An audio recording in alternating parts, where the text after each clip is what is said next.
sutikti sau rudenį lengva, kai įvaizdžių pasirūpina Ozas. Laidos partneris – prekybos ir pramogų centras Ozas.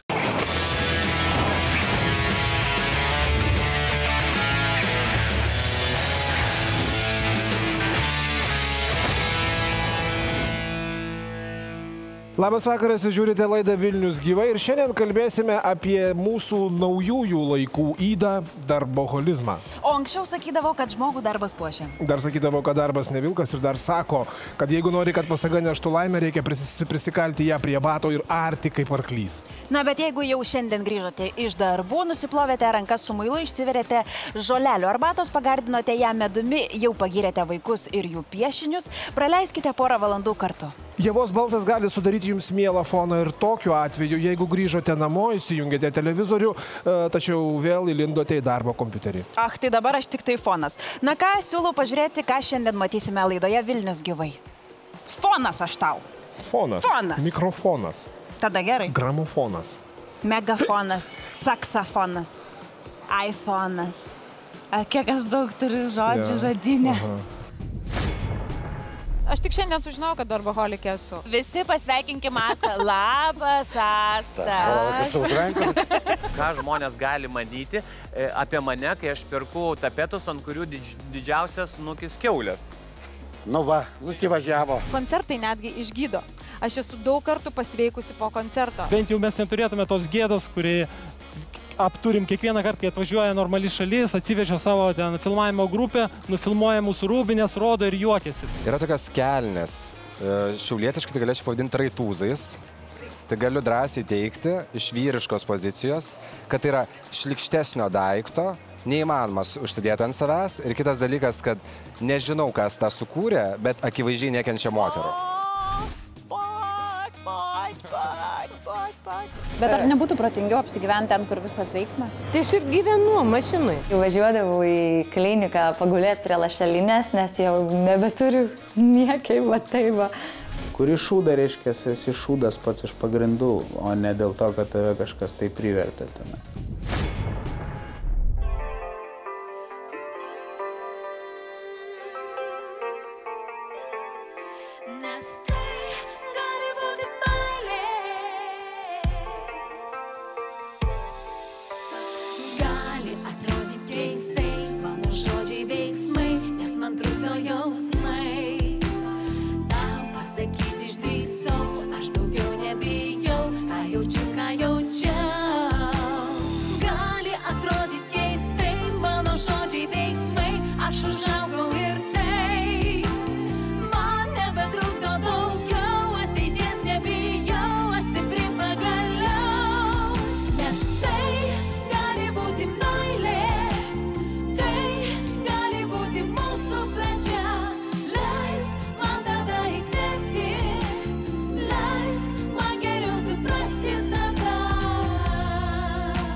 Šiandien sveikindamiesi su studijos svečiais būsime kaip niekada tikslus ir taiklus, sakydami ačiū, kad atvykote, dėkoju, kad radote laiko.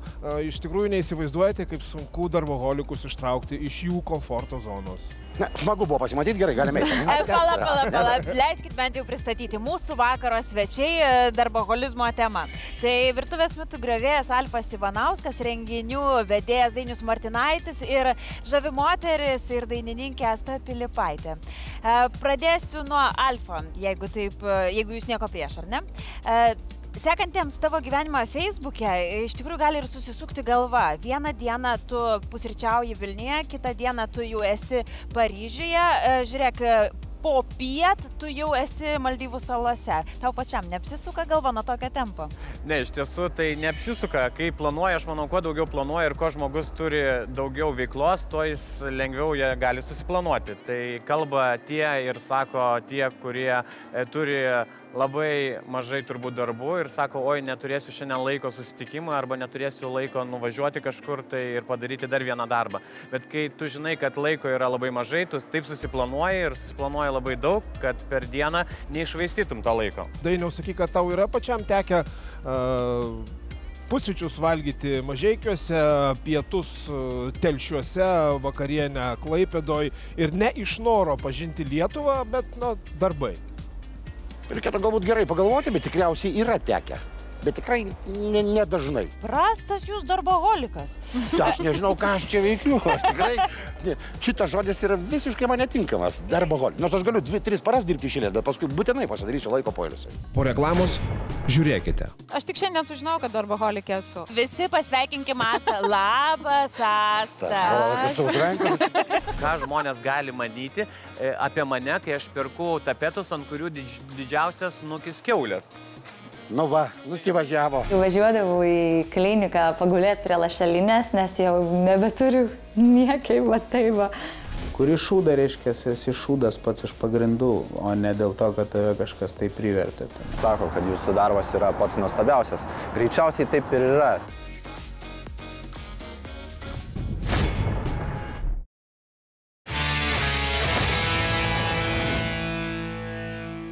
Darboholikas, tai koks žmogus? Tai yra žmogus, kuris dirba ir dirba. Ir viską atiduoda tik darbui. Kaip manot, čia gerai? Taip. Jis nors kažką pasiekė gyvenime. O kaip manot, pavyzdžiui, sakykime, darboholikai, juk ir po darbo sėdi ir panašiai, norėtumėt draugauti su darboholiku? Manau, kad nelabai. Kodėl? Nežinau, nes aš gal daugiau šeimos žmogus esu. Tai gal man labiau norėtųsi, jog daugiau laiko praleisti su šeima. Šeima pyksta ant manęs, tai vis tiek reikia daryti kažką, bet kad padaryti. Kam daugiau dirbti, jeigu vien dėl to dirbi, dėl pinigų, kad paskui jas išleisti. Apie darboholikus ką gali pasakyti? Ką žinau, kaip ir nieko, aš ne iš jų. Kaip alkoholikas? Darboholikas? Nežinau, kodėl klausit. Tokia tema kalbam apie darboholizmą. Čia taip netikėtai, turbūt. Dėl darbo, tai taip, aišku, kad ieško darbo. Ieškote darbo, ar ne? Supratau, jeigu sakytų, kad reikia dirbti dieną naktį, eitumėt? Vis tiek reikėtų, aišku. Tai žodžiu, būtume darboholikė, jeigu būtų tik darbo, taip? Aišku, ir mokėtum atlyginimą, aišku, normalų, taip ir tada taip. O kiek norėtumėt gauti atlyginimą? Nu, iki 2000, tai tikrai eurų šitais, kaip gaunasi, kaip būdavo lytais. Asta, labai įdomu, ar darboholizmui reikalinga tokia vyriška ištvermė, apie ką mes ką tik kalbėjom, ar taip pat pati iš koncerto į koncertą visas gyvenimas automobilyje, 16 porų batų, keli koncertiniai įvaizdžiai, visiems gyvenimo atvejams pasiruošusi, nes neaišku, kur tave nublokš net ne rytojus, o kitą valandą. Tai pas mane mašinoje tik visada yra kokios 4 poros batų. Pas mane yra. O pas mane mikserių ir kombainų yra. Valio! O pas man porą parūkonių ir kvepalų. Pas Alfą dar miltų turėtų būti kiaušinių. Azoto irgi, azoto visą laiką irgi. Visiems gyvenimo atvejams. Aš visą laiką galvoju, jeigu mane sustabdys policija ir reikės aiškinti, ką aš darau su to azotu. Aš tikrai nedarau bombos. Man atrodo, dėl azoto tai neprisikabintų, bet miltai tai tikrai keltų įtarimą. Bet tokiais kiekiais nieks nevežioja, Nebent turėtų nepatikėti. Turiu klausimą. Kiek būna darbo valandų per parą? Niekad neskaičiavau, bet tai gali būti labai skirtingi skaičiai. Taigi Gali ne būti ir visa honoraro para ir klausiu. pereinanti į kitą parą netgi. Nu, įsivaizduokime, jeigu pernai gruodžio mėnesį yra 31 diena, tai pernai buvo 23 renginiai. Taip, per 31 dieną. Na, žinant taip, kaip žmonės išsiurbia energiją ir kaip reikia atsistatyti, tai kartais būna, kad gruodžio pabaigoje jau eini tiesiog robotų. Aš įsivaizduoju, gruodžio mėnuo, visi eurus pjauna, sąskaitos pučiasi, vieną dieną brakšt ir viskas, ko tau reikia, tai kateteris ir graži seselė. Kad taip niekada nebūtų. Lapkričio pabaigoje pasakai šeimai, nu, viso pasimatysim sausį. Bet gerai, ar Dainiau reikia tų kraštutinumų? Ar yra tekę patiems, tarkim, pagauti save, kad jūs pasižiūrit į save veidrodyje ir norisi savo pasakyti, gal jau gana? Ir ne kartą tai pasakai pats savo. Viskas gana. Kitais metais, gruodyje, 2-3 renginiai, para pertraukos. 2-3 renginiai, para pertraukos. Ateina tas gruodis, ateina skambutis kažkoks, tai kaip, nu...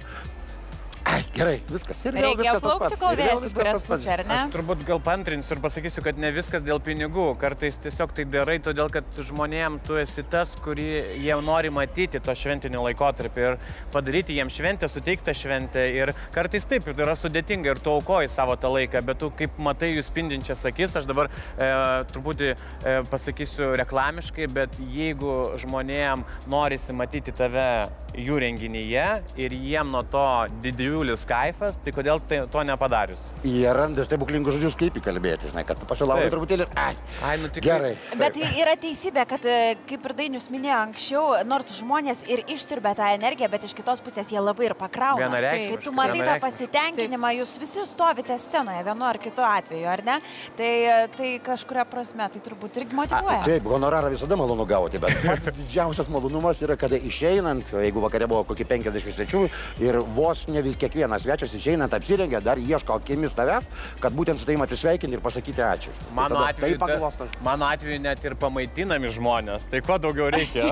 Tai kaip jie gali nesišypsoti? Taip, tai kaip jie gali nesišypsoti? Asta, tavo kolegė Baiba Skurstienė yra ne tik atlikėja, ji taip pat ėmėsi visažistės amato ir yra aerobikos trenerė. Pasižiūrėkime siužete, kaip įmanoma viską suspėti. Dainininkė Baiba Skurstienė Serdiuk tikra barbė devintarbė. Paprašyta išvardinti darbus, kurie šiuo metu neša pelną atlikėja, pasimeta. Oi, net nežinau. Reikia skaičiuoti. Mes tau padėsime, Baiba. Moteris ne tik dainuoja, bet ir moko vokalo paslapčių kitus, atlieka makiažus. Dainininkai teko išbandyti ir aerobikos instruktorės duoną, užsienyje darbuotis padavėja. Na, aš viską darau. Ne, aš daug ką mėgstu daryti ir man patinka daug daryti ir kuo daugiau įvairesnių veiklų, tuo man įdomiau, nes tiesiog nuobodu gyventi. Mieliausia veikla Baibai – dainavimas. Atlikėjos gerbėjai gali ją išvysti net keliose skirtingose amplua. Viskas pagal pageidavimus. Tikrai labai daug kur koncertuoju ir vasarą, tai visa buvo labai pilna. Rugsėjais taip pat buvo, aš nežinau, gal kokia... kiekvieną savaitgalį buvo arba tai po 2 koncertus, ar po 1 koncertą, tai kiek čia gaunasi, tai 8 kokie koncertai. Ne visada vien penktadienis, šeštadienis būna tų koncertų, tai visokių pasirodymų buvo ir ketvirtadieniais, ir trečiadieniais, ir antradieniais, ir visokių buvo, tai tikrai buvo toks sunkus laikotarpis. Dieną Baiba dirba mokykloje, po pamokų moko vaikus dainuoti. Mokytis pas Baibą nori ir suaugę. Negaliu visų priimti, jau nusidrėkė eilė, kurie nori patikėti man savo balsą, juokėsi dainininkė. Jeigu nepatiktų, aš tą nedaryčiau. Aišku, man labiau patinka, kai manęs klauso ir galbūt su vaikais tai yra sudėtingiau, ypač jeigu jų yra daug. Bet ta meilė ir ta šiluma tikrai, tokia, ką tu gauni nuo jo atgal, yra nepapasakojama ir negalėjai pasverti, kokia tai yra. Makiažu Latvija susižavėjo dar paauglystėje. Pradėjusi dainuoti, moteris pasisėmė patirties iš ją grimavusių vizažisčių, perprato grožio pasaulio subtilybes. Aš tikrai tai galiu pavadinti kaip hobį, kadangi tai nedirbu nei jokiam salonei, nei ten turiu užrašymų nuo ryto iki vakaro. Ir aš tikrai nesistengiu kažkam dabar duoną atiminėti vizažistam, yra labai daug puikių vizažistų ir tikrai pas kuriuos aš pati norėčiau mielai pasidažyti, bet aš manau, kad aš niekam netrukdau, jeigu kartais tom užsiemu savo sielai. Ne vienam Vilnius gyvai žiūrovų iškyla klausimas, kaipgi ji viską suspėja. Tiesiog planuoji laiką ir tada ir suspėji. Kaip sakoma, kas daugiau daro, tas ir daugiau suspėja. Dainininkė atvira, didelis darbo krūvis prie gero nepriveda. Būdavo, kai netgi važiuodavau į kliniką pagulėti prie lašelinės, nes jau nebeturiu niekai, va tai va. Visą tokia pervargus ir ypač kai tu pervargsi, tada visas lygas puola, o tu nepasikeiši užsakovai, oi aš užkimau, nes pervargau, ten snarglis bėga, ten prigeri tų vaistų ir eini ant tos scenos ir viskas, ir ką daryti. Sakoma, kad darbą žmogų puošia, bet svarbiausia jausti saiką. Pailsėk, Baiba, juk visų pasaulio pinigų neužsidirbsi. Na, žinau, kad Asta taip pat ne tik yra atlikėja. Ką veikia dar? Tiesiog turėdama daugiau laisvo laiko prisigalvojau dar ir studijuoti, ir po studijų mokytojauti. Wow. Jo, pastarosius 2 metus mokiausi Ką mokėsi? Lietuvos edukologijos universitete muzikos pedagogiką. Tiesiog gilinau žinias, jo, ir dabar esu jau diplomuota pedagogė ir turiu tikrai nemažai mokinukų, nuo mažiausių iki didesnių. Ir tikrai tai užima tą savaitės dalį, kada aš nekoncertuoju. Bet tai skamba labai gerai, man atrodo, tau puikiai sekasi. Ir aš manau, tai vėlgi yra dar vienas darboholiko bruožas, kai tu turi laisvo laiko, susigalvok naujų darbų ir naujų iššūkių. Taip ir buvo, iš tikrųjų buvo kažkoks laikotarpis, kada to laiko atsirado daugiau, tai tada tiesiog mindžikuoji vietoje ir nebežinai, kaip išsinerti iš kailio ir ieškai. Tai matyt, čia tas, aš tik šiandien sužinojau, kad darboholikė esu. Sveika atvykusi. Mes pasvarstėme ir aš visi pasveikinkim Astą. Labas, Asta. O žinot, kodėl darboholikom negalima ilsėtis? Aš pagal savo pavyzdį žinau, kad aš grįžtu po atostogų, tai visi mano bendradarbiai laužo galvas ir galvoja, nu ir vėl prisigalvos kažko. Tai per atostogas prisigalvoju dar daugiau įvairiausių dalykų, todėl kad būtent tam laiką ir skiriu. Ir tada aš stengiuosi kuo mažiau atostogauti, tam, kad neprisigalvoti savo ir kolegom kuo daugiau darbų. Tu ką tik su Agne Jagelavičiūte į gyvenimą paleidai naują kūrinį, žurnalas Ikona. Tai dar vienas projektas. Tai dar vienas, antras jau Ikono numeris ir aš labai džiaugiuosi, kad komandoje pas mus yra irgi tokia pat darboholikė Agnė Jagelavičiūtė, kuri atiduoda visą save ir aš kaip ir kalbėjau su Agnės mama ir sakau, kaip aš džiaugiuosi, kad jūs turite tokią dukrą ir aš esu turbūt ypatingai pagerbtas ir džiaugiuosi, kad komandoje turiu tokį žmogų. Todėl, kad kai supratingumas yra, jeigu dirbam, tai dirbam, jeigu švenčiam, tai švenčiam. Labai populiaru sakyti, neturiu laiko, egzistuoja toksai laiko neturėjimo kažkokia tai, jeigu ne mada, tai tokia subkultūra. Kaip jūs į tai žiūrit? Viskas dabar yra greitai. Greitas maistas, greiti santykiai, greiti automobiliai. Čia jie apie save kalbėjo. Ha. Gyvenimas yra toks ir aš, tarkim, dabar mes leidžiame daug leidinių ir suprantam, kaip viskas greitai. Per mėnesį tu gali išleisti knygą, bet kaip per mėnesį galima buvo anksčiau išleisti knygą, kai pradžioj nufotografuoji, po to tu išiškini tas nuotraukas, po to su jom kažką tai darai, o dabar tu fotografuoji ir gali iš karto siųsti dizaineriui ir jis gali jau tvarkyti ir dėti maketą. Tai aš grįžau ir dabar mes leidžiame patį didžiausią Lietuvoje kulinarinį žurnalą. Gruodžio mėnesį bus, bet jis dabar naujas dar bus, didžiausio tiražo.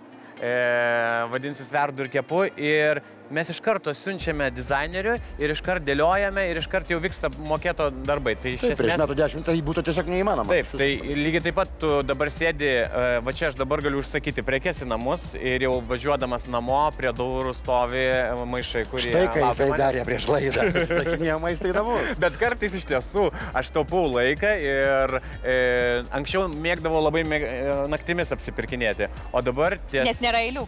Taip, nes nėra eilių, tada tu gali pažiūrėti kažkokias tai įdomesnės prekes, nusipirkti kažkokiu tai įdėti dešrelių, kada dieną negali nusipirkti.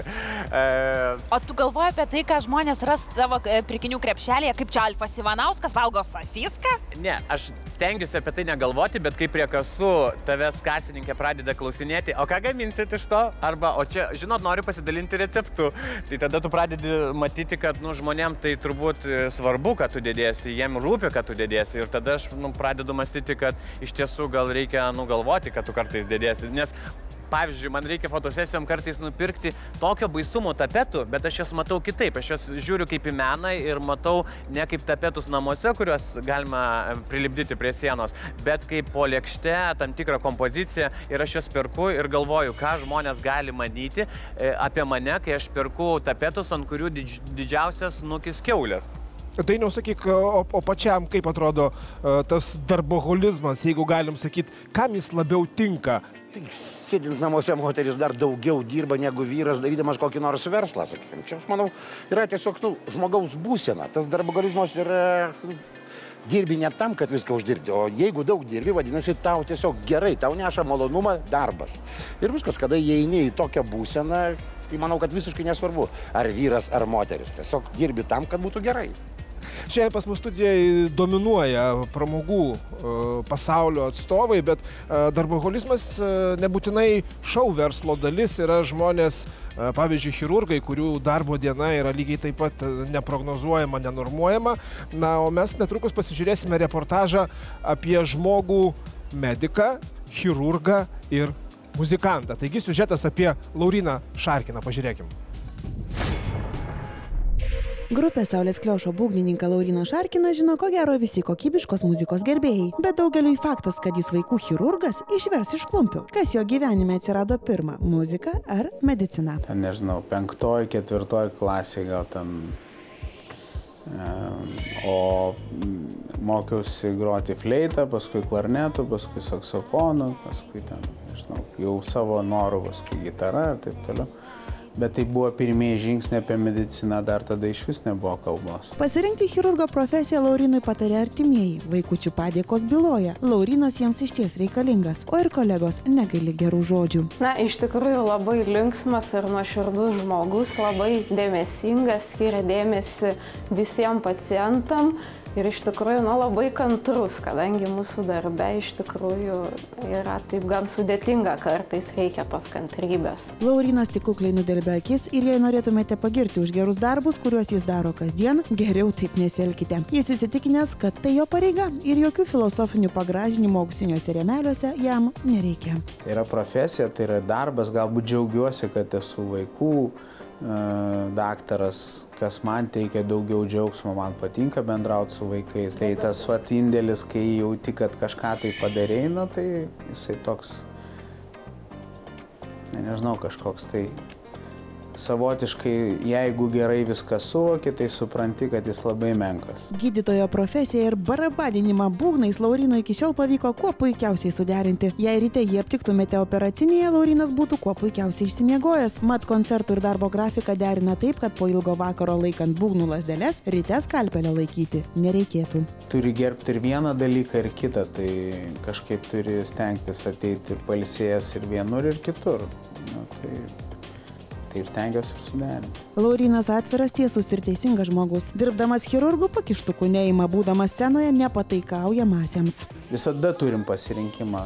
Dažnai žmonės, atlikėjai, netgi girdžiu, kaip pasakoja, kaip jiems sunku gyventi, kaip jie norėtų kurti kažką tai ten vertingo, bet dabar jie negali, nes jiems labai yra sunku gyvenime. Tai jie visi meluoja. Iš tikrųjų, visi turim pasirinkimus ir nežinau, būti blogų žmogumi, daryti gyvenime šūdą, tai yra mūsų pasirinkimas. Niekas mūsų neprivertė. Niekas negalėtų pasiteisinti. Šiaip tai, kurčiau ten nerealias simfonijas ir žiauriai gražias dainas, bet kuriu šūdą, todėl, kad man reikia galą su galu sugurti. Ne, čia yra viskas melas. Kuri šūda, reiškia, esi šūdas pats iš pagrindų, o ne dėl to, kad tave kažkas tai privertė. Ko gero, ištikimybė įsitikinimams lėmė ir tai, kad grupė Saulės Kliošas gana retai matoma scenoje, bet kai jau pasirodo, tai su trenksmu, o ir kūrybinis procesas, pasak Lauryno, niekada nebuvo patekęs į mirties tašką. Turime daug dainų, kurias pradėjom kurti ir jos nėra pabaigtos, jos kažkada tai, nežinau, gal netrukus ar visai neužilgo, jos visos po truputį pasirodys ir tikiuosi, kad veiklą tęsime toliau. Po šio netikėtai atviro pokalbio su vaikų chirurgu ir būgnininku Laurynu peršasi tokia išvada. Ne viskas auksas, kas įvyniota į blizgų popierėlį, o patys didžiausi aukso luitai slypi visai čia pat. Laurynai, sėkmės darbe ir kūrybinėje veikloje. Grįžtam į mūsų atvirąją pokalbių studiją. Alfai, norėjau tavęs paklausti, kaip tu matytum ateities biurą? Įsivaizduokim, kavos aparatai, greito maisto kažkokie tai stoveliai, ar visgi viskas vien tik tai dėl to, kad žmogus kuo mažiau laiko užimtų maitinimuis ir viskas vyktų kuo greičiau, kad jo daugiau liktų laiko dirbti? Aš manau, kad prabanga ateityje bus matuojama tai, ką mes dabar, pavyzdžiui, matome kaime. Morka išrauta, laikas, kada tu gali atsigulti ar medinės lovos, kada tu gali sėdėti ir žiūrėti tam tikrą vaizdą. Tai bus prabanga, kur mums atrodo šiandien, jau šiandien atrodo, kad tai yra prabanga, ne? O po 20, po 30 metų tikrai mums nereikės apsipirkinėti parduotuviai. Jeigu prieš 15 metų žmogui būtum pasakęs, kaip ten tas anekdotas buvo apie mobilius telefonus, palauk, aš tuoj tau atsiųsiu telefonų nuotrauką, tai tave greičiausiai uždarę būtų. Taip, kaip dabar tas atgal į ateitį, kaip filmas švenčia savo jubiliejų irgi. Tai ten vos ne pusė sugalvotų režisieriaus detalių, dabar jau yra įgyvendinta. O pasirodo, mes jau gyvenam ateityje, apie kurią galvom, kad jį... Bet aš taip nenorėčiau, kad būtų kaip pasakojai. Aš norėčiau vis tiek prabangoje gyventi, tą morką išsirauti. Ne, tai aš nesakau, kad aš nenorėčiau. Ne, taip, aš tiesiog apie tą ateitį, kad nenorėčiau tokios ateities. Ne, žmogus vis tiek išliks žmogumi. Negali, jam reikės vis tiek ir miego, reikėsgi poilsio. Bet manau, kad kolegos bus ir robotai, reikės dirbti ne tik su žmonėmis, bet ir su robotais, kuriuos užprogramuoji, kurie daro mažiau klaidų, kartais, kurie reiškia mažiau gal darbė emocijų ir kartais mums tai patinka, o kartais nepatinka. Tai svarbiausia turbūt, kad meilė nebūtų dirbtina. Kur yra ta riba? Kai žmogus yra tiesiog labai darbštus ir netgi sektinas pavyzdys ir kada jis yra iš tikrųjų darboholikas ir galbūt netgi reiktų jį gydyti, ar priešingai darboholizmo galbūt nereikia gydyti, tiesiog reikia dirbti? Jeigu dirbi daug iš bėdos, na, tam, kad išlaikyti šeimą, nežinau, pasistatyti namą ar kažkokiu tai tikslu, kurio galima pakeisti būtų kažkuo kitų, tai tada yra vargas. Bet jeigu eini į tą būseną, kada darbas tau teikia malonumą, tu dirbdamas ir pasikrauni, sakykime, man koncertai tai tikrai yra jo pasikrovimas. Bet atrodo atiduodi, bet ir pasikrauni. Projektai tai tikrai išsunkia taip, kad aš tikrai esu turėjusi sveikatos problemų. Sakykime, po šokio projekto aš 2 mėnesius sirgau. Visko, ko tik galėjau sirgti, matyti per tą pusmetį ar per kiek mes šokom. Reiškia, kažkoks įvyksta organizmo išsekimas ir tuo metu, kada yra adrenalinas, kada tau pasirodymai, kada tau reikia ten nerealius pakelimus, kur gyvenime nesi tokių daręs ir nesupranti, kaip taip apskritai daroma, tam adrenalinė būdamas tu nesergi. Tu kokius skersvėjus virusus pasigaudamas, tu visiškai nesergi. Ir tiesa, koncertai netgi išgydo. Aš esu daug kartų pasveikusi po koncerto. Sakykime, koncertuoji su 38 ir 5 temperatūros ir tu pasveiksti visiškai po koncerto. Visiškai. Čia yra atsijungimas jo. Visiškai atsijungi. Taip, tas pats, kas maisto gaminimas, kam joga, kam meditacija. Tai čia tas reiškia, kai darbas tau yra malonumas, tai tada tu gali ir pasveikti. O projektas tau primestas, tu nepati jį, sakykime, suradai, ir toks įkištas į vieną, į tą laiką. Ir tave iškart išmušė iš vėžių, tai iškart 2 mėnesiams iškritai. Čia tai būna, čia jau toks yra smūgis. Kuo skiriasi darbštumas nuo darboholizmo? Kur yra ta riba, ar ją reikia brėžti? Manau, kad darboholikas nori padaryti daugiau, negu jo prašo, o darbštumas tai galima padaryti darbą puikiai tiek, kiek reikia. Puikus atsakymas. Ačiū Jums labai, kad viešėjot šiandien mūsų laidoje. Įkvepiančios kalbos, įdomios patirtis, bet yra riba, kada reikia sustoti. Ir tol, kol mes kalbame apie tai, kaip Jūs darbas ne tik išsekina, bet ir pakrauna, kažkas tikrai to žodžio prasme skraido padebesiais dirbdami savo darbą. Pažiūrėkime siužetą apie tai. Ar galėtumėte įsivaizduoti, jog jūsų darbo diena prasideda danguje, grožintis Vilniaus senamiesčio vaizdu? Jokių rytinių spūsčių, ilgų valandų prie kompiuterio ir bambančio viršininko. Tokiu darbu džiaugiasi Artūras Kukštys, kurio profesija – karšto oro baliono pilotas. Pati oreivystė atsirado mano gyvenime. Aš skraidimu domiuosi jau nuo vaikystės, tai prieš tai skraidžiau ir iki šiol skraidau parasparnių, tai tiesiog sutikau gerą pažįstamą, gerą draugą, kuris mane pakvietė prisijungti prie komandos. Skrendi virš Vilniaus, gražių orų, virš senamiesčio saulė ir sako, kad jūsų darbas yra pats nuostabiausias. Greičiausiai taip ir yra. Tai tiesą sakant, kartais pats pamiršti, kad tavo darbas yra vienas iš nuostabiausių darbų, bet tai keleiviai tau primena. Ir pats supranti, kad tikrai dirbi nuostabų darbą. Oro balionų sezonas trunka pusmetį. Šaltuoju metų laiku Artūras stengiasi kuo daugiau skirti laiko artimiesiems ir pasiruošti kitam skraidymo sezonui. Vasarą būnam labai užimti, tiesą sakant, tai skrydžiai vyksta ryte vakare ir su draugais tenka labai retai susitikti, todėl, kad su jais susitikti, jos pakvieti skrydžiui. Tai vienintelis būdas su jais bendrauti vasarą. Žiemą reikia atiduoti ir duoklę šeimai, reikia ir sutvarkyti įrangą. Vilniečius ar miesto svečius skraidinantis Artūras dažnai tampa ir sužadėtuvių liudininku. Ne vienas vyras panoro savo širdies damai pasipiršti dangaus aukštybėse. Tai net pačiam būna staigmena, kad tu būni nusisukęs tiesiog kažkur, gal užsižiūrėjęs į prietaisus, o atsisukęs pamatai, kai jisai jau atsiklaupęs. Tiesą sakant, man teko pagalvoti, kad tiesiog jam kažkas atsitiko, gal bloga pasidarė, ir aš pripuoliau prie jo, ar tau viskas gerai, nors jis tuo metu prašė savo moters rankos. Kai Vilniaus peizažai tampa kasdienybė, oreivis oro balionu pakyla pasigrožėti kalnais. Turbūt mano įspūdingiausias skrydis, kuris buvo, tai buvo virš Italijos Alpių, kaip minėjau, žiemą, išvažiavom, tai skrydis truko apie 3 valandas. Didelis greitis su balionu, didelis aukštis, tai visiškai kitaip, nors negalima sakyti, kad Vilniuje arba Trakuose skris žiemą nėra gražu. Tai vienas iš gražiausių vietų skraidyti irgi. Sekasi tiems, kurie sugeba hobį paversti darbu, o jei dar jūsų veikla neša džiaugsmą kitiems, gyvenimas tampa gražesnis nei bet kada. Sumuštiniai, greitas maistas, ne pačios aukščiausios kokybės, bet dienos pietus. Tai darboholikų kasdienybė, bet sustokime. Prasideda savaitgalis ir tikrai atrasime laiko pasigaminti ką nors naminio. Kelkimės į mūsų kulinarijos studiją ir pažiūrėkime, kokį receptą pasiūlys Ieva. Šiandien su manim virtuvėje visiems labai gerai pažįstama, nes jos tiesiog neįmanoma nepastebėti, Violeta Mičilienė. Labas. Labas, Ieva. Na tai mes šiandien kalbam apie darboholikus, bet netgi ir tas žmogus, kuris dirba, jisai kažkada turi pavalgyti.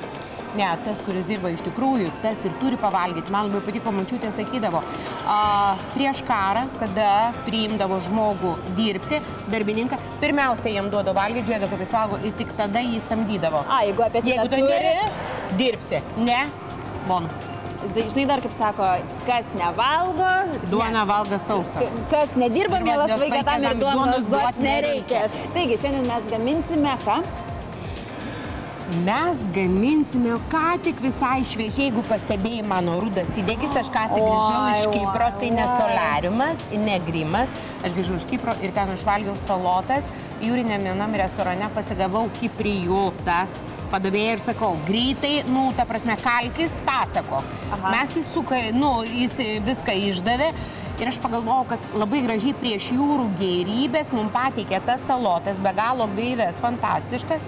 Ir aš jas pavadinau prieš parplaukiant. Violeta, apie maistą, tai apie maistą. Bet pati dabar mes tave galime matyti auksinios... Iš naujo. Svogūnų Lietuva. Pačią tave matyti galim kiekvieną savaitę Svogūnų Lietuvoje. Taip. Ką dar veiki? Daugelis Lietuvoje žmonių galvoja, kad aš tada, kada nesifilmuoju Svogūnų Lietuvoje, išeinu į lauką, atsistoju, ištiesiu rankas ir iš dangaus man krenta mana. Man atrodo, visi galvoja, kad ir pas tave. Taip stovi, aš esu faktiškai... Saras, žinot, kur ta ranka ir kam išties? Jie sako, kad belia kur aš stovi ir jo krenta ta mana, krenta. Ne, reikia užsiminti vietą iš vakaro. Aš tai žinau tą vietą, bet nepasakysiu. O iš tikrųjų, tai klausimas netoks, ko aš nedarau. Aš darau viską, kur mane pašaukia Lietuva, ten aš kaip mat. Šiandien mes kalbam apie darboholizmą. Pati tikrai ir filmuojas laidoj, ir turi privačių renginių, vakarėlių.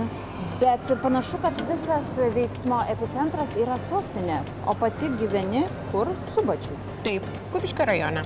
Koks čia yra atstumas?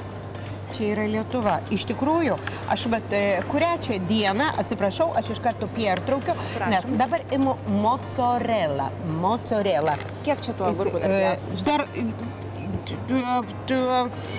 Užteks. Ne taip pjausčiau? Ne, gražiai, bet dar liko ir gerai.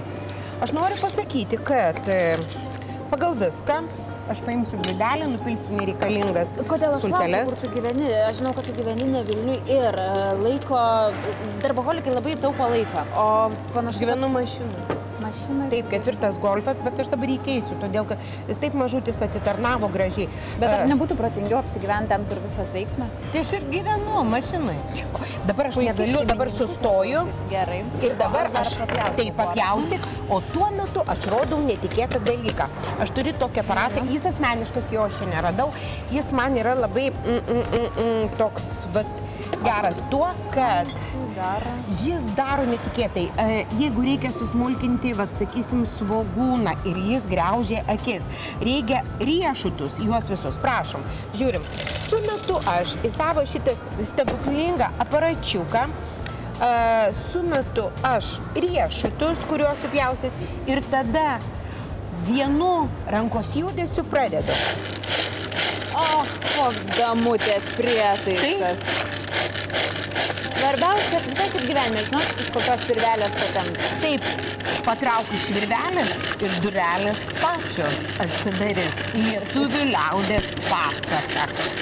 Ir išmintis. Taip, ir skaityk, pavargau ir nusprendžiu patikrinti. Kasgi jie? Oi, kaip nuostabai kvepia. Nuostabu. Susmulkinta idealiai. Taip, prašom. Dabar taip. Gerai, aš sumaišiau, o dabar su savo gražiom liaunom rankelėm idėją. Žiūrėkite žmonės, patraukiam nereikalingus tos ingredientus ir dabar visą tai dedama į lėkštę. Į lėkštę. Subtiliai, gražiai, su perspektyva. Ir dar apšlakstome padažu turbūt, ar ne? Vėlyvi darboholikų pietus jau pagaminti, o mes TV3 išsipildymo akcijos įkvėpti kviečiame jūs prisijungti lapkričio 6 dieną į Pyragų dieną. Viskas vyksta labai paprastai ir netgi labai skaniai. Į savo darbo vietą iškepkite ir atsineškite pyragą. Parduokite savo kolegoms, o surinktus pinigus perveskite į išsipildymo akcijos sąskaitą. Ačiū už jūsų gerumą. Bus pyragų, bus bandelių, bus pyragų. Tęsėme laidą ir dabar dar viena tema. Stovime ant vėlinių savaitgalio slenksčio, netrukus degsime žvakes ir ar galima žvakes degti Lietuvos futbolui. Šiandien mūsų atvirojoje studijoje futbolininkas Edgaras Jankauskas ir fanų klubo Pietų ketvirtoji atstovas, Sportas Info žurnalistas Ingvaras Butautas. Sveiki. Sakoma, kad pakilimas prasideda tada, kada galima atsispirti nuo dugno, ar ne? Ar Lietuvos futbolas, kalbant apie rinktinę, jau yra ant to dugno, kada galima atsispirti, ar dar ne? Čia yra toks dalykas, kad sportas, jis nesusideda vien iš pergalių. Jo labiau mūsų šaly, kur nėra paslapties didelės, kad mes nesam futbolo šalis, mes infrastruktūra žymiai atsilieka nuo bet kurios kitos šalies, išskyrus tas mažytės šalis ar mažesnės už mus. Dėl to, logiškai mąstant, kodėl mes turėtume jos aplošti, kodėl mes turėtume būti stipresni negu anglai ar ten slovėnai tie patys, ar nors, nežinau, švedai. Pas juos yra visko daugiau.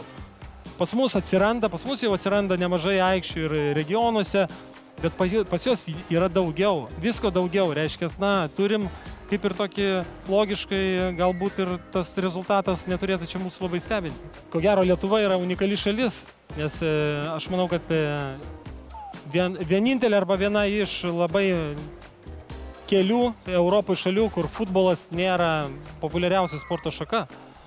Ir, aišku, mes esam antroji vietoje ir ten, sakysim, trečioji, šiek tiek nustumti. Ir be abejo, tai atsiliepia ir finansavime kažkokiam valstybės, tos pačios struktūros kūrime, stadionų statyme. Mes net vėl užkabinsim tą pačią skaudžią temą, mes neturim savo stadionų. Aš nešneku, kad nacionalinė rinktinė neturi stadionų, bet klubai neturi savo stadionų, kas yra, tokių pavyzdžių nėra daug užsienį. Ingvarai, ką jūs pats manot apie stadioną? Statėm nacionalinį stadioną, dabar turim nacionalinį gėdą. Na, pirmą aš pasakysiu tokį dalyką, kad jeigu pastatytų kas nors tą stadioną patį geriausią, nuo to rinktinė geriau žaisti nepradėtų. Nuo to žiūrovų tame stadione daugiau nepadaugėtų. Aš manau, kad tas stadionas yra... Šiaip taip teisingai, stadiono tokio kaip ir reiktų, bet jis galbūt per daug jau yra išnaudojama ta stadiono tema ir jeigu mes šnekam apie futbolo patį, Edgaras sakė, kad kodėl mes turim būti geresni už slovėnus. Aš pasakysiu, kodėl mes turim būti geresni arba tokie patys kaip slovėnai. Dėl to, kad anksčiau mes prieš juos laimėdom. Aš atsimenu vieną ciklą, vieną atrankos etapą, kai mes slovėnus 2 kartus po 2-1 įveikėm ir namie, ir svečiuose. Dėl to turbūt visi žiūrovai ir nori, sakykime. Aš norėčiau įsiterpti. Kas futbole yra, daugelį metų yra toks posakis futbole. Kas buvo vakar, jau nesiskaito. Koks tu buvai vakar, už vakar, jau nesiskaito. Yra šiandien. Jo, mes žaidėm su slovėnais, mes jūs aplošėm prieš 15 metų. Prieš daug metų. Prieš daug metų. 15 metų praėjo. Kas buvo atlikta pas mus ir kas pas juos, čia jau reikia žiūrėti, koks mūsų čempionatas, kokiuose klubuose žaidžia, tegul bus tų slovėnų pačių rinktinės žaidėjai. Ten visi iš Bundeslygos, iš Prancūzijos. Pas mus, kur žaidžia geriausi žaidėjai. O kaip besuks, teisingai, negalima gintis vien stadioną. Pas mus nėra stadiono, dėl to mes nežaisim. Atsiras stadionas, mes pradėsim žaisti. Bet stadionas yra paminklas požiūriui. Be abejo, tai, bent jau mes neturėtume tos gėdos, kurie apturim kiekvieną kartą, kai atvažiuoja normali šalis, atsivežia savo filmavimo grupę, nufilmuoja mūsų rūbinės, rodo ir juokiasi paskui. Bent jau šito mes išvengtume. Nes yra silpnų futbolio šalių, kurios turi tos stadionus, bet svarbiausia yra žaidėjai, svarbiausia yra žaidėjų išauginti žaidėją, kad jisai būtų aktyvus, kad jisai žaistų, nes kaip besuksi, ta struktūra labai svarbi tam, kad jisai užaugtų. Kas paskutiniu laiku vyksta, tai ko gero čia daugiau mėtomi kaltinimai vieni kitiems ir bandoma surasti tą kaltą, bet matyt, mes jau atsidūrėm tenai, kur nebereikia ieškoti, kas kaltas, reikia iš naujo turbūt susitelkti, pasikviesti apmokytų žmonės, jeigu mes jų neturime čia vietoje, ir pradėti dirbti ir nelaukti tų rezultatų rytoj ar poryt, kai atsiras stadionas, naujas treneris ar ten kažkas įvyks. Reikia laiko, reikia kantrybės. Man teko matyti, kaip iš 10-mečių, 11-mečių reikalauja, jie vadinami ten negražiais kažkokiais tai pravardžiuojami, dėl to, kad jie nesugeba ten pavyti vyresnio vaiko. Aš kalbu apie šitą dalyką, kad mes labai daug turbūt prarandam vaikų ne dėl sąlygų nebuvimo, o dėl neteisingo treniravimo. Mes nenorime matyti rinktinės atvažiuojančios šiaip sudalyvauti dėl to, kad yra paskirtas laikas rinktiniai žaisti. Ne, mes turime turėti tikslus, bet tie tikslai turi būti realūs. Kiek čia buvo tų ciklų, kai ateidavo treneriai ir sakydavo, jo, mes kovosim dėl išėjimo. Tu gali kovoti dėl išėjimo su tokiom komandom kaip Anglija ar ten Ispanija, plošiai už italus tu esi stipresnis. Tu gali reikalauti, bet ar tai neprasilengia su logika? Ir kiekvieną kartą galas būna vienodas, kad, man nepavyko šį. Ne, turi būti adekvatus tikslai. Kaip tik šitie 2 pastarėjai mūsų etapai, tai nebuvo, kai mes turėjom vienoje grupėje, pavyzdžiui, ten prancūzus ir italus. Aš atsimenu, man pačiam iškėkinga buvo, kai buvo šnekama, kad mes kovojam dėl patekimo, tada, kada mes grupėje turėjom prancūzus ir italus. Bet, sakykime, šiuo atveju gerai anglai, gerai šveicarai, elementariai. Aš norėjau ko? Aš norėjau, netgi nenorėjau galbūt, kad aplenktų tą Slovėniją. Aš norėjau tiesiog kovos dėl 3 vietos. Nieko panašaus nebuvo. Tai tas, pavadinkim, nežinau, gal ne visai tikslus žodis, ligonis vardu futbolas, jisai paliekam jam tą dirbtinio kvėpavimo aparatą ar jungiam iš rozetės ir laukiam, kas bus. Reikia čia turbūt to elektrošoko, kur kai jau miršti tau prideda ir tada tu pakyli. Tas visas mirimas ir panašiai, tai man atrodo yra perdėtas dalykas, nes tai buvo ne kartą, buvo dar ir blogiau. Aš atsimenu tos laikus, kai mes namie pralošdavom vengrams 0-4 ir po to 1-6 gruzinam 0-4 ir po to 1-6 vengrams. Taip kad, tai tikrai nėra tas taškas, tas pats apatinis, nuo kurio galima atsispirti. Tai visų pirma... Mes žaidžiam geriau nei San Marinas, aplušim. Tai žodžiu, ligonis nėra beviltiškas, tikėkimės prognozės bus geros. Ačiū Jums labai. Nu, mes tęsime darboholizmo temą ir dabar siūlau pasižiūrėti reportažą apie amžiną profesiją. Pažiūrėkime kokią.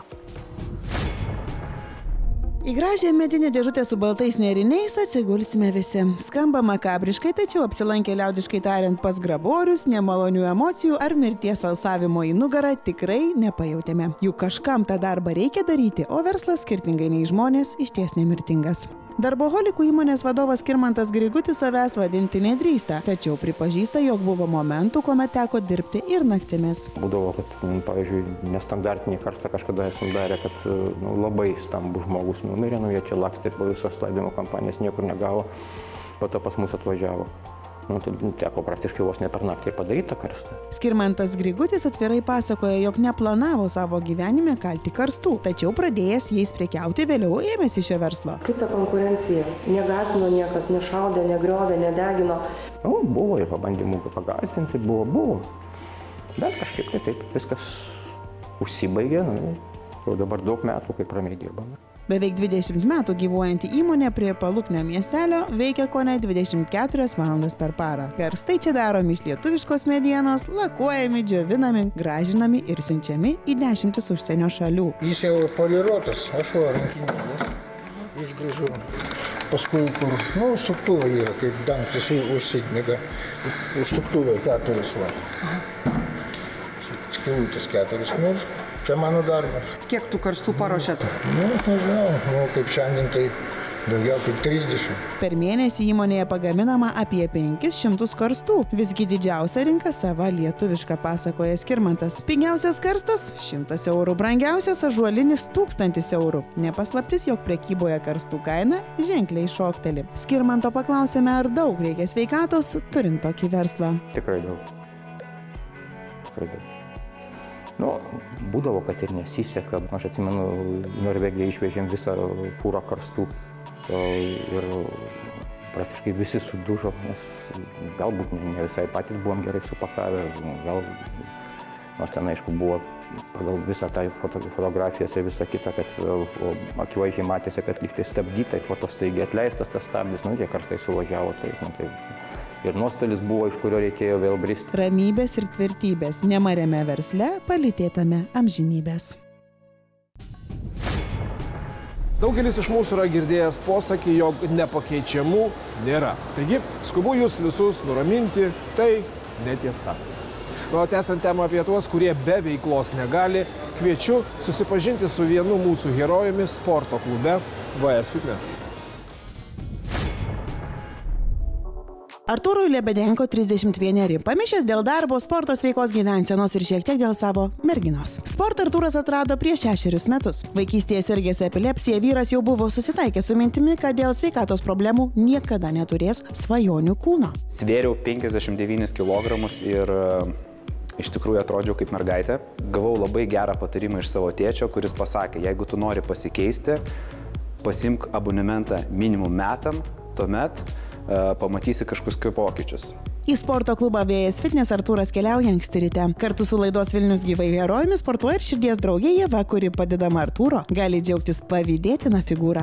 Keliamės mes 5:36 val. Ryto, susiruošiam, važiuojam į sporto salę, tai yra 6:30, mes jau pradedam sukti dviratį sporto salėje, tuomet sportuojam kažkur tai iki 8:30-9.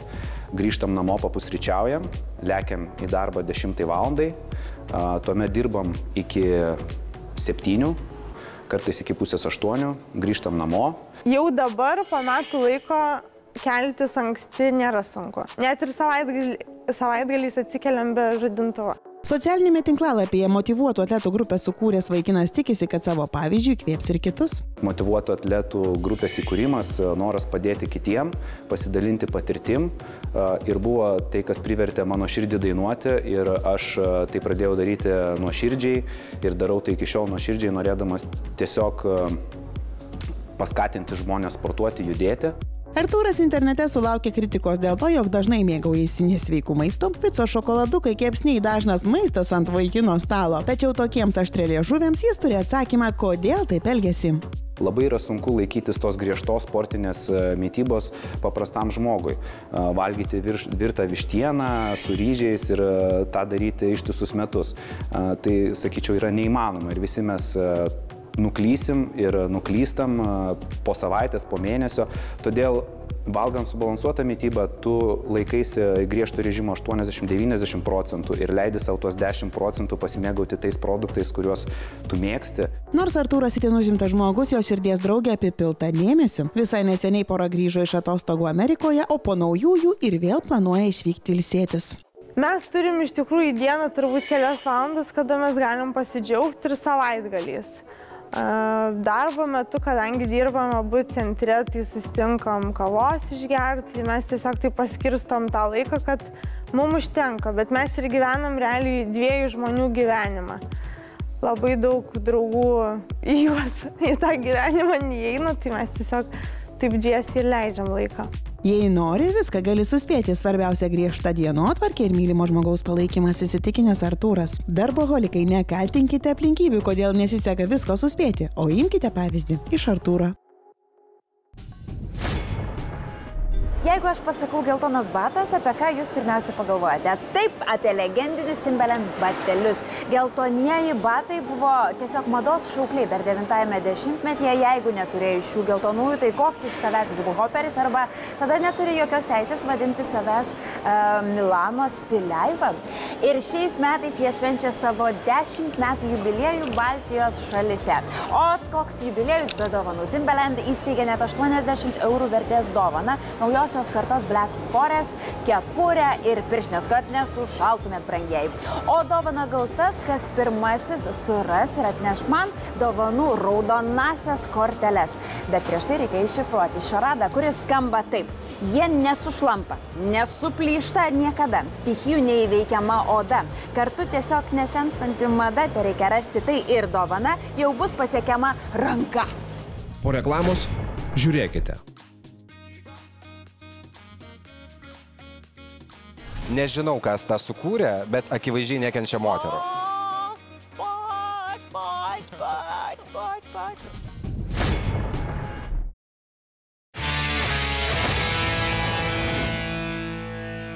Na, o dabar mylimiausia mano laidos dalis – stiliaus iššūkis. Primenu, kad šiandien kalbame apie darboholikus. Ir štai čia yra 2 puikūs pavyzdžiai – Kęstas Rimčius ir Joringis Šatas. Sakyk, Kęstai, kiek trunka tavo darbo diena? Dažniausiai vidutiniškai jų trunka apie 14 valandų. Nei daug, nei mažai. Tai kaip tu pats jautiesi apie 22 valandą? Jaučiuosi dažniausiai taip, kaip ir atrodau. Kadangi aš atrodau visą laiką gerai, tai normalu, kad gerai. O 22 valandą tave turbūt galima dar surasti ir prie kirpėjo kėdės? Dažniausiai taip. Dažniausiai taip arba surasti čia, Oze. Na taip. Čia mus galima rasti kiekvieną penktadienį, o Joringi, kaip tu? Akivaizdžiai įsinėrėjai taip pat į tą ritmą, kai tavo darbo valandos tik tai didėja, nebaisu? Ar tu kaip tik įgavęs tą pagreitį ir tai ir yra tavo tikslas? Kai užaugsiu, būsiu darboholiku? Na, manau, kad darbas, kuris tau patinka ir kurio rezultatai tave džiugina, tikrai vargina maloniu nuovargiu ir pažiūrėjus į Kęstą, dar nėra taip blogai turbūt. Kai žinot, kad man metų daugiau nei jam turbūt. Mes dar pakalbėsim. Gerai, vaikinai, pakalbėkime apie žymiai malonesnius dalykus, apie laisvalaikį. Todėl ir šiandien stiliaus iššūkis. Mes nežinom tokio žodžio, žinau. Aš bent jau tikrai senai esu pamiršęs, taip kad... Tu nežinai, kas yra laisvalaikis? Paaiškinsiu. Stilingas laisvalaikis. Būtent tokia ir bus šiandien stiliaus iššūkio tema – stilingas laisvalaikis. Ir kokios pirmos mintis, kaip reikia atrodyti laisvalaikio metu, kaip išlikti stilingu? Aš manau, kad Lietuvoje mes dažnai susiduriam, kad laisvalaikio apranga yra traktuojama, tiksliau, lygybės ženklas dedamas ties treningais. Tai va šiandieną ir pabandysim paneigti tą mitą ir elegantiškai moteriai darbe turi būti ir elegantiška laisvalaikio apranga. Joringi, kaip tu įsivaizduoji laisvalaikį? Stilingą laisvalaikį. Ir ką šiandien rengsi tu? Kaip tik šiandien nesirinkau tikros tokios ofiso damutės, kurią visi įsivaizduojam darboholike, o pasirinkau tokią labai charizmatišką, linksmą merginą, kuri taip pat dirba ofisinį darbą ir yra priversta įsisprausti kasdienai klasikinius sijonus, švarkelius ir ilgaulius ar aukštakulnius batukus. Ir norėjosi tą žmogų pradžiuginti ir pradžiuginti save ir sužinoti, kaip Kęstas savo, kas tas žodis laisvalaikis. Todėl ir pasirinkau šią merginą, kad bent šią vieną dieną jai skirti kaip laisvalaikį ir papuošti, padaryti stilingą. Gerai, tai mes su tavimi išsiskiriam trumpam ir žiūrėsim, kaip tavo darboholikė jaučiasi laisvalaikio rūbuose. Tai... Sėkmės, būkit stilingi. O aš einu dirbti. Nu, eik dirbt. Jovita Benetytė, 26, žavingos šypsenos savininkė. Ji tikras pavyzdys merginoms, kurios nesegi sijonų. Mat Jovita 10 metų nėra nešiojusi kelnių. Tarptautinės kompanijos klientų aptarnavimo specialistės drabužiai klasikiniai, ofisiniai. Todėl Joringio patarimai, kaip rinktis rūbą stilingam laisvalaikiui, merginai labai reikalingi. Tikiuosi naujų pojūčių, naujo apsiprekinimo būdo, kad ne pati vienait, o su stilista.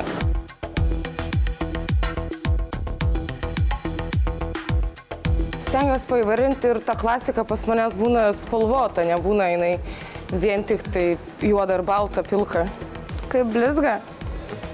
Gyvenime tokias nesidėčiau. O šiaip ką labiau nešioja, ar kelnes ar sijonus? Sijonus. Sijonus ir sukneles. Kelnių šis nešioja. Kelių realiai aš mano spintų yra vienerios, po 10 metų. Linksmai ir bendraujančiai merginai šiandien greičiausiai teks pasimatuoti kelnes, tačiau tai žino tik Joringis. O dabar pirmyn rinktis avalynės. Na ir pamatuokim klasikinius Timberlandus. Ok. Žiūrim, ką turim. Ar esate turėjęs tokius pats? Šiaip neturėjau, bet visada norėjau tokius nusipirkti. Nu, va. Ozė pildosi svajonės. Nuostabiai tinka ir tikrai bus mano norų sąraše. Geros emocijos liejasi per kraštus. Joringis merginą švytinčiomis akimis palydi pas Salono Plus plaukų stilistę Rūtą. Norime pranešti, jog Jovita nėra dažiusi plaukų. Net nesitiki, kad šiais laikais dar yra sijonuotų merginų nedažytais plaukais. Bet to, kuo ilgiau žiūri veidrodį, tuo mažiau tau patinka. Visus trūkumus pradėdė matyti. Bet nieko, tai padarys gražią ir vėl viskas bus gerai. Kęstai, o tau pristatau šios dienos žvaigždę, tai scenos diva Kristina Zmailaitė.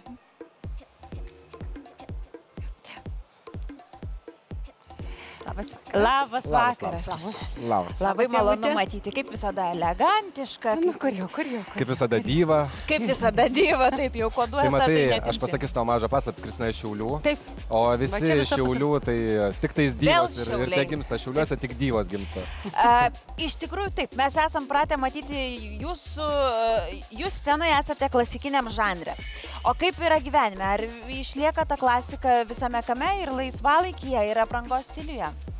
Nu, vat, aš šiandien esu, kaip sakyt, tokiam laisvalaikio stiliuje ir aišku, kad aš nevaikštau kiekvieną dieną nuo ryto iki vakaro tik su aukštakuliais, bet labai tokio sportinio stiliaus tai nemėgstu. Jis man gal nelabai ir tinka ir nelabai prie mano odos. Aš mėgstu tą tokią eleganciją, bet tokia galbūt šiek tiek pensininkiška. Tokia, tokia... Jauki, švelni, minkšta. Jauki, švelni, minkšta, be jokių tokių labai madingų, be tokių labai madingų šiam sezonui detalių. Tai kaip ir sakiau, klasika. Klasika. Žmonės kažkodėl įsivaizduoja laisvalaikio drabužį, tai treningą, kas paprastai turėtų būti skirta kaip ir sporto saliai. Jo, ir sporto salė, ir kitas dalykas, dar viena tokia tendencija Lietuvoje, kuri po truputį praeidinėja, bet iš tikrųjų yra tokios kelnės. Šiaulietiškai tai galėčiau pavadinti raitūzais.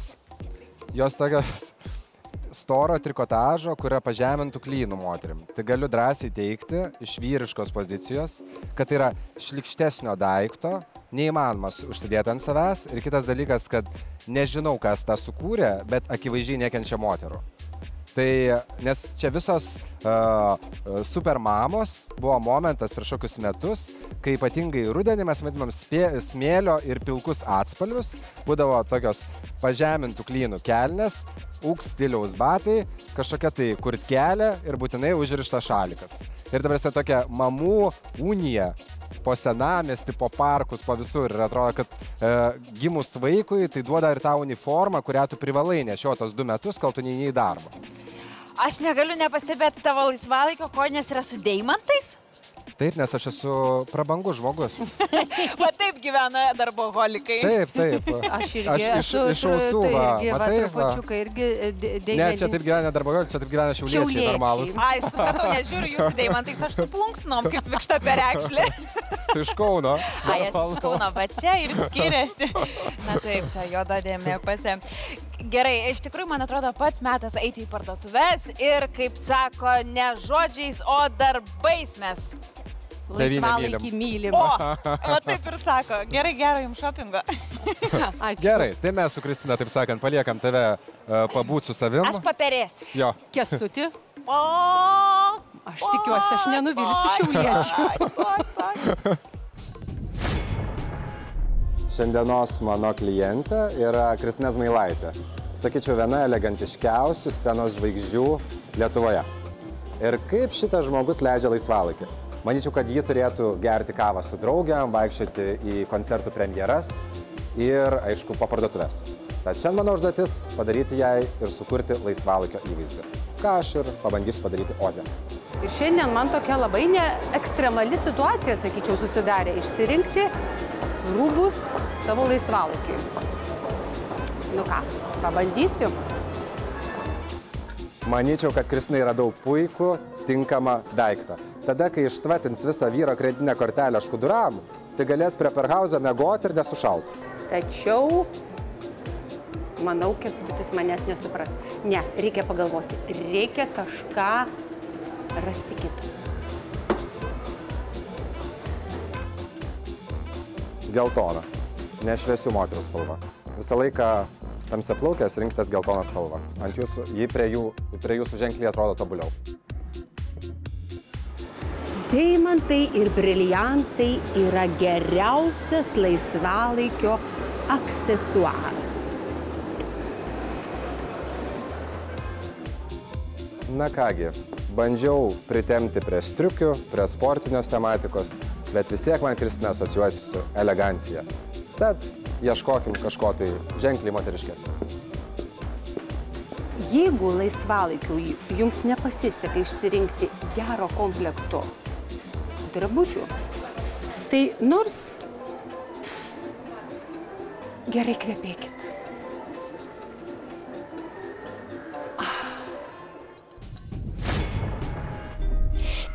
Timberlandas subalansuotas vyrams, bet tinka ir moterims, nes juk mes moteris mėgstam jiems daryti staigmenas ir pamaloninti maloniomis dovanomis.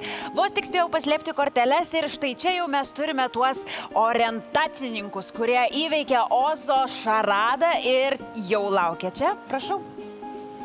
Sveiki, susipažinkime. Gintarė. Gintarė. Karolis. Karolis. Laurinas. Ir Laurinas. Vaikinai tai taip ypatingai rimtai nusiteikia. Mergina taip koketiškai, ar ne? Merginam šiaip gyvenime viskas paprasčiau, ar ne? Bet čia yra visų šansai lygus. Ir dabar jūs turite korteles, ant kurių yra 3 skirtingi numeriai. Žinote, kad prizas yra tik tai vienas. Žinote, ką laimėsit? Pirštinės ir kepurė. Pirštinės ir kepurė, visiškai teisingai. O dabar aš ištrauksiu vieną kamuoliuką. Kuris labiausiai nori? Mes galim susitart? Ai, bet toks gudrus, taip tyliai. Aš? Jokauju, negalima susitart. Ir gyvenime taip niekada nedarykit, kai siūlis. Gerai. Aš labai smarkiai susikaupus. Bet kaip tu pergyveni? Gerai, Numeris 3. Na, tai greit prisipažinkit. Jūs čia taip pavyzdingai ir išsirikiavę. Pirmais, antrais išsiskaičiuoti. Ir numeris 3 laimi. Laurinai, tau atitenka Timberland įsteigtas prizas. Tai yra Black Forest. Visiškai ekskliuzyvinė naujausia kolekcija. Kepurė ir pirštinės. Aš, žinok, labai nuoširdžiai tikiu, kad bus net gaila tėčiui atiduoti. Gero tau nešiojimo. Ačiū Jums. Na, o dabar pamatykime, kaip atrodo operos solistė Kristina Zmailaitė, tada, kai ji nulipa nuo scenos. Kristinos Zmailaitės stilingas laisvalaikis.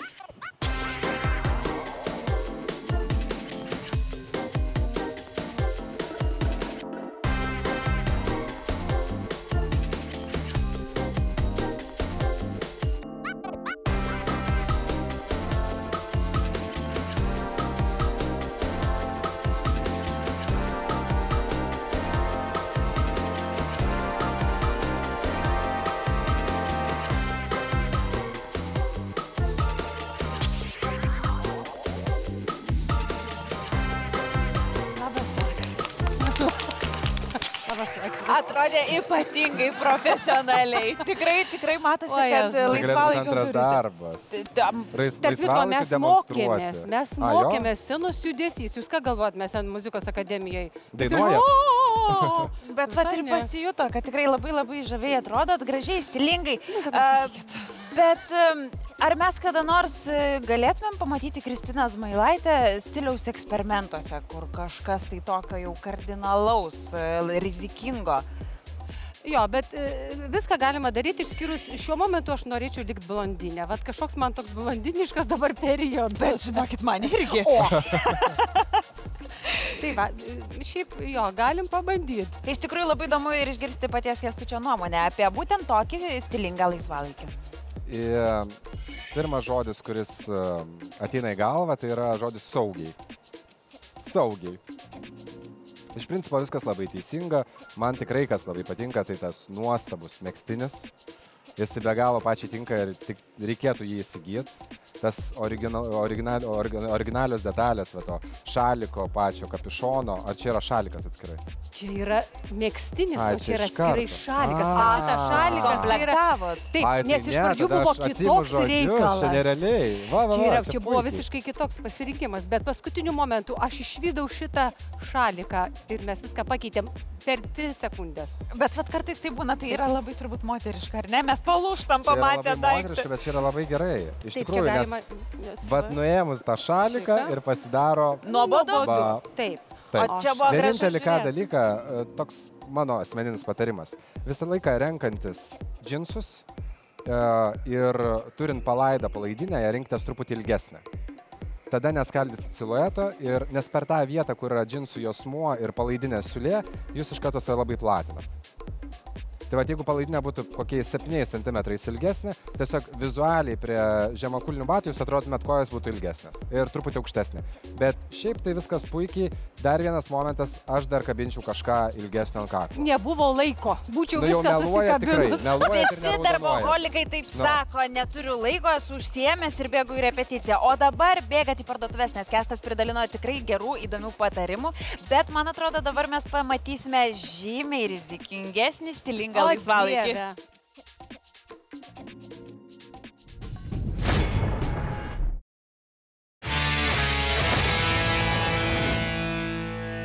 Pasižiūrėkime, kaipgi pasisekė Joringui. Paprastai jam sekasi. Jovita gal ir nerimauja dėl savų natūralių plaukų, tačiau to neparodo. Būk rami, mieloji, jau Rūta tai nesugadins nei vieno tavo plauko, o patars, pamokys ir tikrai pakeis nekokią nuomonę apie plaukų dažus. Niekada negalvojau, kad dažysiu plaukus, bet kaip matome, likau sužavėta. Labai džiaugiuosi, kad galėjome pašviesinti plaukus sruogelėm. Palikom šiek tiek natūralių plaukų spalvos, todėl paryškinom akis. Žmogus atrodo gaivesnis, šviesesnis, švelnesnis, labai stilingas kirpimas, lengvom detalėm iškarpyti plaukai, rekomendacija auginti plaukus ilgesnius ir atauginti kirpčiukus. ir atrodyti visada taip žaviai. Po kelių minučių Jovita jau Kristijanos vizažistės Nadieždos grožio kėdėje. Merginai neleidžiame žiūrėti į veidrodį. Pokyčiai juk turi būti paslaptingi. Dažnai daugelis moterų naudoja maskuojamasias priemonės tiesiai po akim. Ir pritepa pakankamai daug tos priemonės, kas iš tikrųjų yra ne visai teisingai. Reikėtų pradėti tepti maskuojamą priemonę nuo šito taško jau čia.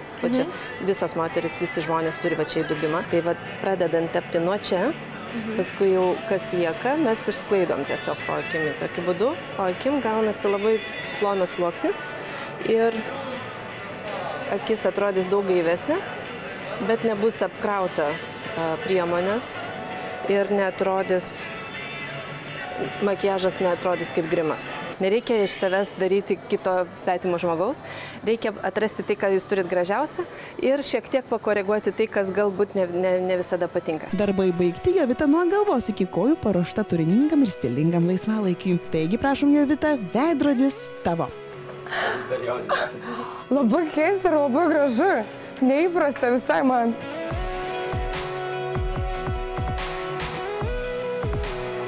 Aš manau, kad mane taip aprengė dėl to, kad žinojo, kad aš nenešioju kelnių 10 metų, kad man lakierkos striukė visiškai nepatiko, tai jis vis tiek įdėjo kažką, kas man nepatinka ir įdėjo kažką ryškaus ir kad tiktų prie mano naujų blondiniškų plaukų. Bet viskas bendrai visi gerai. Labai gerai. Rinkom tau siauresnės kelnes būtent dėl to, kad turi ganėtinai ilgas kojas, laisvesnis viršus, kad vizualiai tave suplonintų. O lakiniai batai ir kuprinė puikiai tinka laisvalaikiui. Taip, kuprinė šiaip labai patogi, nes jeigu nori nešioji kaip tašę, jeigu nori kaip kuprinė. Super. Labai patenkinta. Ačiū tau. Ačiū tau.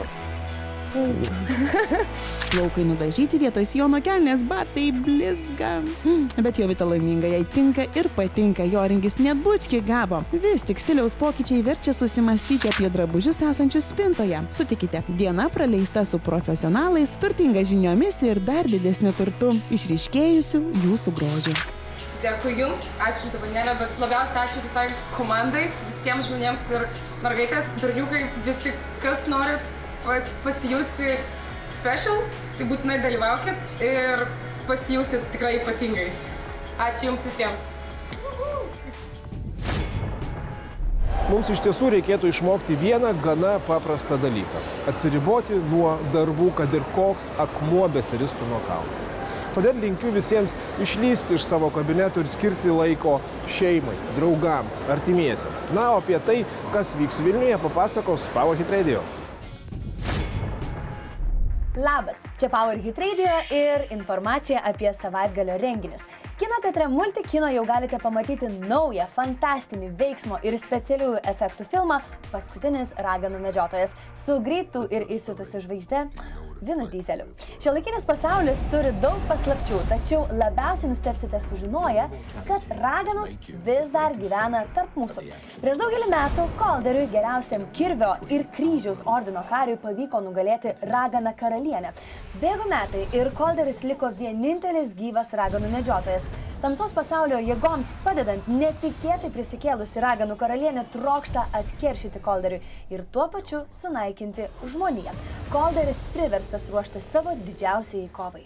Mistinė nuotaika tvyros ne tik kino ekrane. Šį vakarą Stiklių viešbutyje Vilniuje įvyks Kazanovos Helovyno vakarėlis. 5 valandų nuodėmingas karnavalas 17 amžiaus apsuptyje, akrobatai, smauglys, juodojo mago šou ir, aišku, Džekomas Kazanova, savęs vertoje aplinkoje, kaukės privalomas. Na, o šį šeštadienį spalio 31 dieną 10 val. Ryto Vilniaus Siemens arenoje prasidės didžiausia paroda Lietuvoje ir Baltijos šalyse Game On 2015, skirta kompiuterinių žaidimų kultūrai bei industrijai. Pirmą kartą Lietuvoje visi fanai galės susirinkti į vieną vietą ir susipažinti su Lietuvos žaidimo kūrėjais, pasaulinio lygio žaidimų studijomis, pasiklausyti paskaitų apie darbą žaidimų industrijoje bei sužinoti, ko reikia norint sukurti savo žaidimą. O dabar stilingas laisvalaikis pagal Kęstą Rimdžių.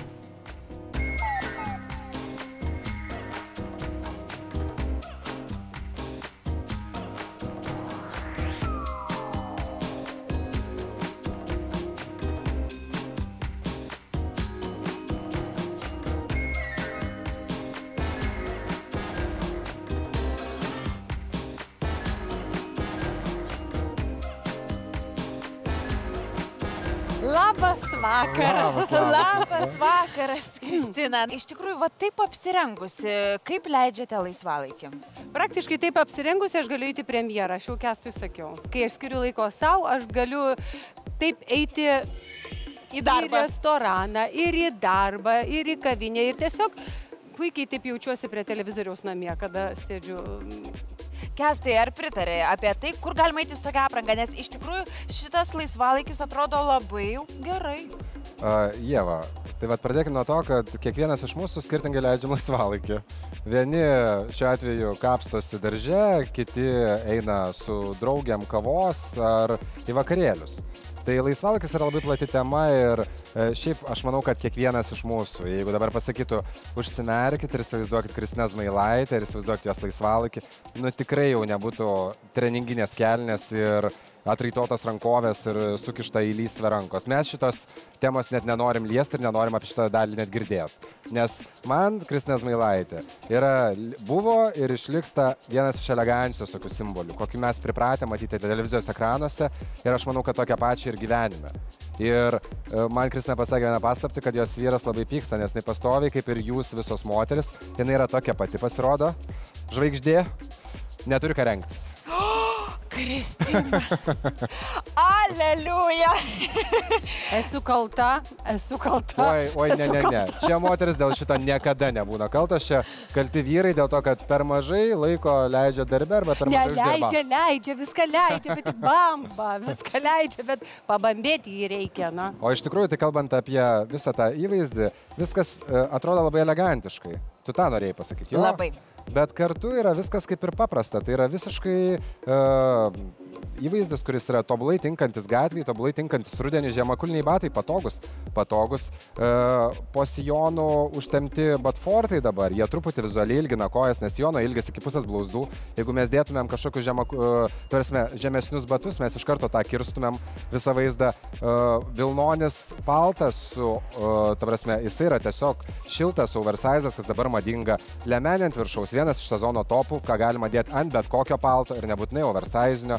Kadangi yra viskas juoda, balta ir likti grafika, norisi įnešti spalvos ir gaivos. Kadangi Kristina yra šviesiaplaukė, aš paėmiau rugiagėlių mėlynumo golfą ir tas prie veido padaro gaivastį, ko rudenį tikrai mums visiems reikia. Ir iš tikrųjų, mielos moteris ir vyrai, pamirškime, kad laisvalaikiu mes turime dėvėti treningus. Ne, praleiskime laisvalaikį stilingos ir puoškime. O čia yra pirmoji investicija į stilingą Kristinos laisvalaikį. Fantastika. Ačiū labai, puikiai praleidome su jumis laiką. Ačiū labai Kęstui, ačiū labai Ievutė. Ačiū kad papuošėt mūsų laidą ir ačiū Kęstui, kad mūsų abi šiandien papuošė taip pat. Nu, pasižiūrėkit, va mes leidžiam laisvalaikį. Ačiū Jums, Kristina, labai sėkmės karjeroje ir ką, palaisvalakėvom ir dabar laikas dirbti. Viskas, viso geriausio visiems, gražaus vakaro, labanaktis. Teisingai, darboholikai turi dirbti. O.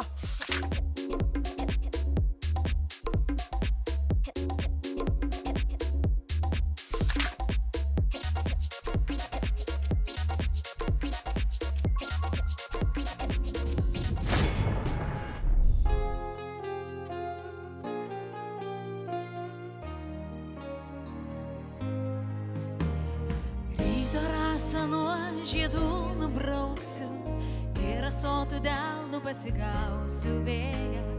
Pasigavus vėją pasidirbsiu laivę, pasidirbus laivę pas tave išplauksiu.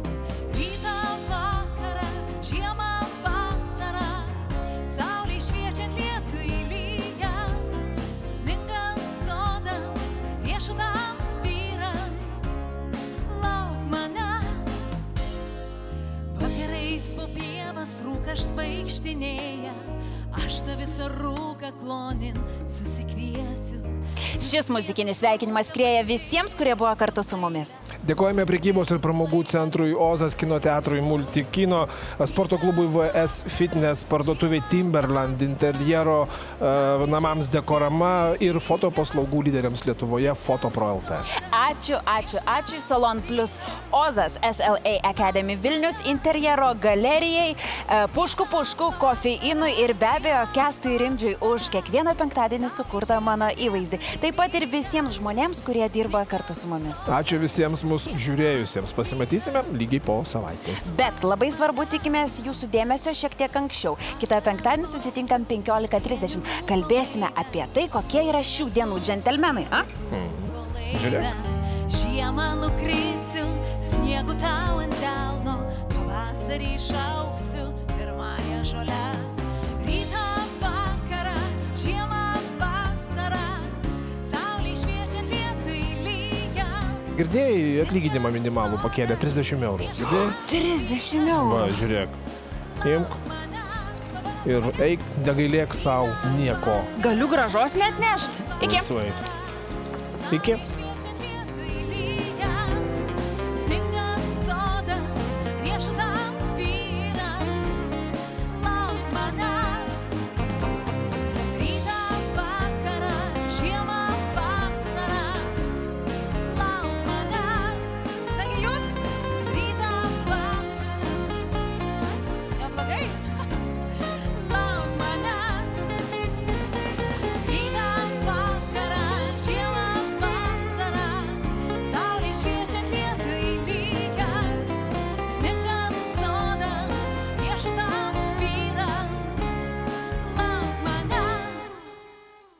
Patikti sau rudenį lengva, kai įvaizdžiu pasirūpina Ozas. Laidos partneris – prekybos ir pramogų centras Ozas.